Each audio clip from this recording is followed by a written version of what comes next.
তো চলো গাইস, আমি আমার শীতে লাগানো কিছু ফুল গাছ তোমাদের দেখাই। তো চলো দেখাই। এটা ক্যালেন্ডুলা, যেটা ঠিক করে তোলা হয়নি। এটা হচ্ছে চন্দ্রমল্লিকা, অনেক বড় বড় সাদা রঙের হয়। এটা বোতাম চন্দ্রমল্লিকা, যেটার এত ফুল হওয়ার কারণ জানতে চাইলে কমেন্টে লিখে দেবে।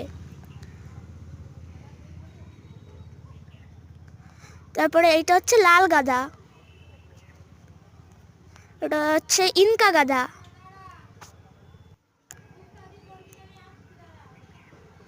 ইনকা গাঁদাটা দেখেছো আমার হাতের থেকে কত বড়?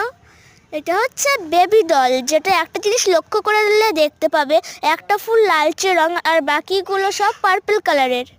জানতে চাইলে কমেন্টে লিখে দেবে, কিন্তু আমি এটা জানি না।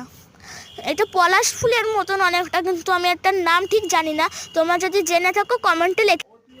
এটা এটা হচ্ছে হাইব্রিড চন্দ্রমল্লিকা, যেটা আমি কয়দিন আগেই লাগিয়েছি। এটা হচ্ছে হলুদ চন্দ্রমল্লিকা, যেটাই অনেক বিছে হয়েছে।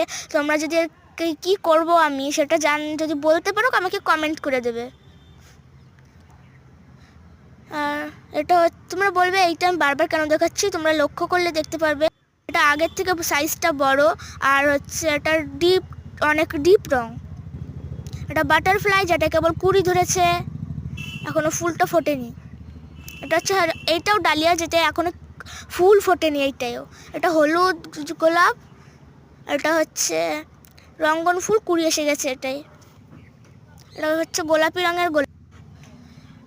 এইটা দেখো একটাই ফুটেছে এখনো ফুল। এটা লাল গোলাপ, যেটা এখনো ফোটেনি, কুড়ি ধরেছে। তো এইসবই আমার কিছু ফুল আমি